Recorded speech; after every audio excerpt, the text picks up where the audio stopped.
I'm about to play one of the most difficult chess variants, chess with checkers, where you can see all the pieces, but you don't know what any of the pieces are. No, I didn't know that was a queen. I'm also going to be playing chess without turns, which is literally the most chaotic variant ever created. Oh my goodness gracious, what is even going on here? Mini chess, which is played on a 5x5 board, and so many other difficult chess variants. Starting off with the easiest variant, Hyper Bullet, which means you only have 15 seconds to win the game. I began the game with a pretty bland opening, but things would get chaotic very quickly. As we can see, I'm moving as fast as humanly possible, but I'm still losing on time. I'm trying to calculate my moves here, which is just a terrible strategy. You really just want to attack the person and beat them into submission without thinking, which also works for Hyper Bullet chess. As you can see here, my opponent is starting to panic and sacrifice all their pieces. So now all I have to do is pre-move and I should be able to win. This is probably the only chess variant where your FPS and ping actually matter. If you play these Hyper Bullet games, they're actually really addicting. It's like doing drugs, but like without the health benefits. Anyways, I won the game with 2 seconds left. Now, this variant wasn't too difficult, but later on in the video, I'm going to be playing variants that are 100 times as hard as this one. But for now, we have a slightly harder chess variant, a 3-check. In order to win in this variant, you need to put your opponent's king in check 3 times, or just get a checkmate normally. But getting a checkmate normally usually never happens. Okay, I'm just hoping to win like this first game here because I really don't want to have to play like more than one of these.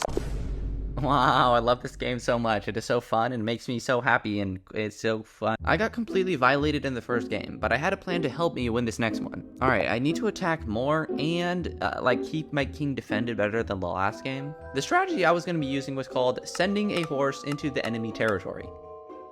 Okay, that's 1 check. My plan, it is working, but I am down a knight now. And while I play this game, let me explain to you my pro strategy. Since the goal of this variant is to give 3 checks, we can sacrifice a few pieces to do so. When you start off a chess game, your bishops and knights are the 2 best pieces to sacrifice to give a check. However, your bishops are bad at giving checks in the opening because they can be easily stopped with just a single pawn move. This bishop is now useless, but this is where the knight strategy comes in. Knights are much more unpredictable and harder to defend against. So within just 3 moves, this horse can give a check to your opponent's king. Now that I did the knight strategy, I could attack with all my other pieces. My opponent had moved out his bishop, which meant his king side was a little bit weak. Okay, I don't think he's gonna see this pawn being attacked here, because he's gonna be like more worried about his king over there. And I was right. My opponent completely blunders a pawn here along with his rook. He's trying to get a check here. It's honestly fine if he takes this because we have many options in our inventory. I could have taken the knight here and gotten a second check, but sacrificing my queen was not something I wanted to do here. There was plenty of opportunities for checks here, and I was calculating some calculations when something completely unexpected happened.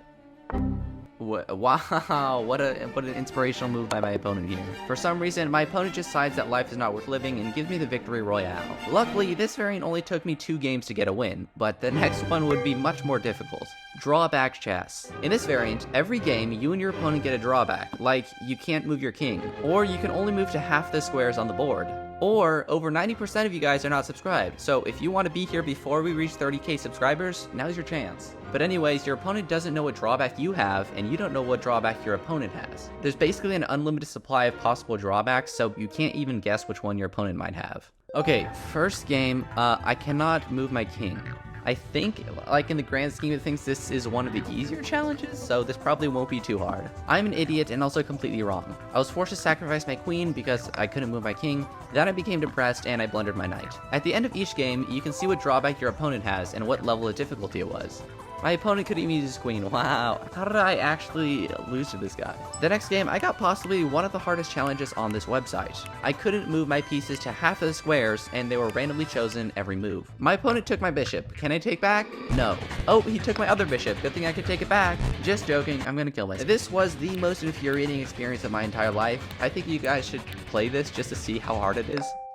Wow, what a fair and so fun game. I enjoyed this so much and I'm having such a happy fun time. This variant actually made me want to commit several war crimes, so I decided to come back to this later. For now, I will play a different variant, chess without turns. This is the most exciting, chaotic, and disturbing chess variant that I've ever played. Both players can move any of their pieces anytime they want, but there is a 10-second cooldown on every single piece that you move. I challenged my friend to a best of 3 games, and this was truly a cursed chess moment. I start off strong here, gaining control of the entire board before my friend can even move a singular piece. Now, this might have been because I didn't tell my friend the rules or even how this game worked, but that's not important. Okay, I have no idea what's going on here. Am I winning? Am I losing?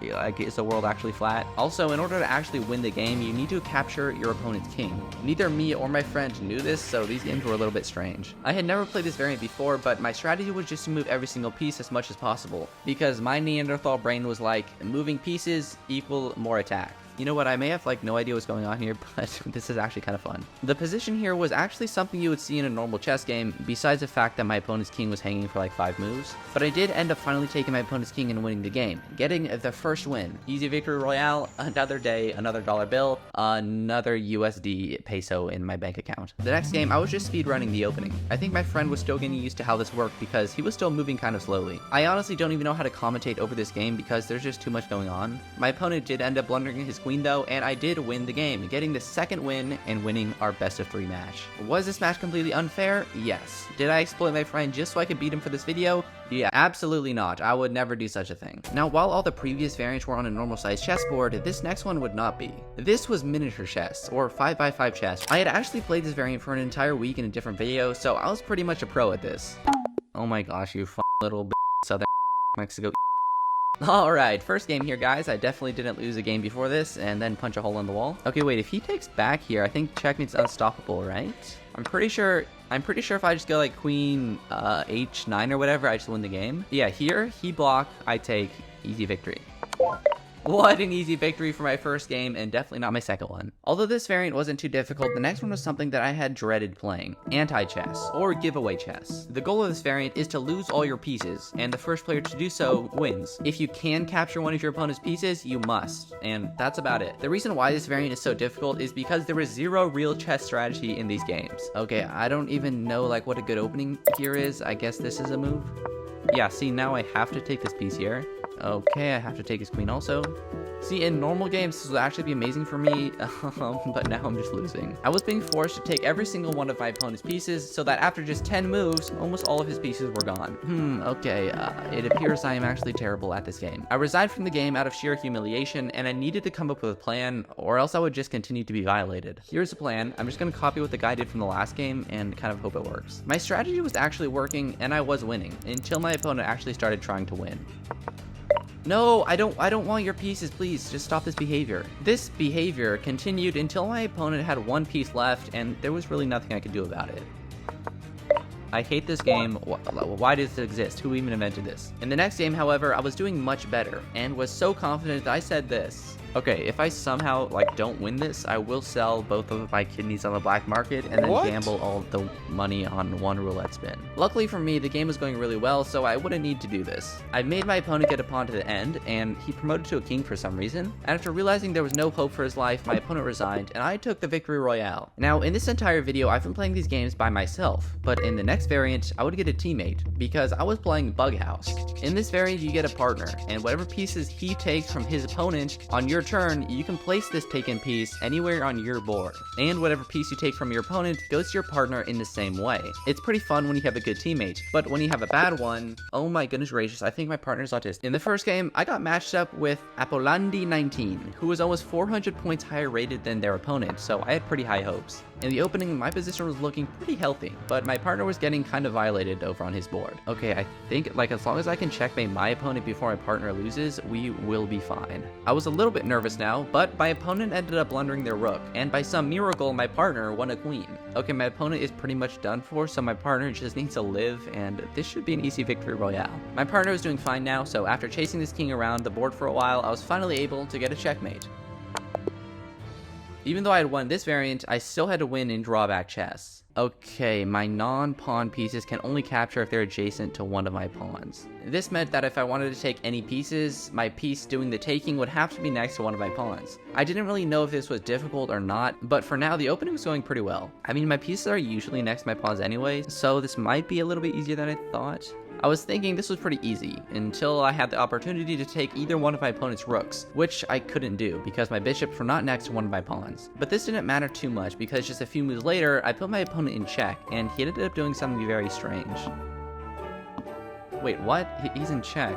Okay, I guess I just take his king then? Yes, finally we win! It turned out that my opponent's drawback was that if he had the chance to move a piece to f4, he had to. So, since his rook could move to f4, he couldn't even protect his king, and lost the game. Now, while this was an interesting variant, the next one was something that I had never actually seen before. Chess with checkers. It's basically the same thing as normal chess, but all the pieces look the exact same. so it gets a little bit confusing when they're all jumbled around the board. Okay, my strategy here, I guess, is to just play like an opening I know really well so that I will not get too confused, at least early on. I was playing the Queen's Gambit, since that's the opening I felt like I knew the best, but it wasn't long until I was already confused. Wait, is that a pawn? I thought we traded there, so there's no way that says queen, right? That was indeed my opponent's queen, and I was already up a lot of material. I didn't really talk too much in this game since I was trying to keep track of all the pieces in my head, but basically I ended up just trading everything off and getting my opponent's king to the edge of the board. Okay, queen here I believe is checkmates. Yes! Easiest win of my career, W moment. Some of these variants were pretty fun to play, so if you have any other variant ideas, comment them below and I'll try them out.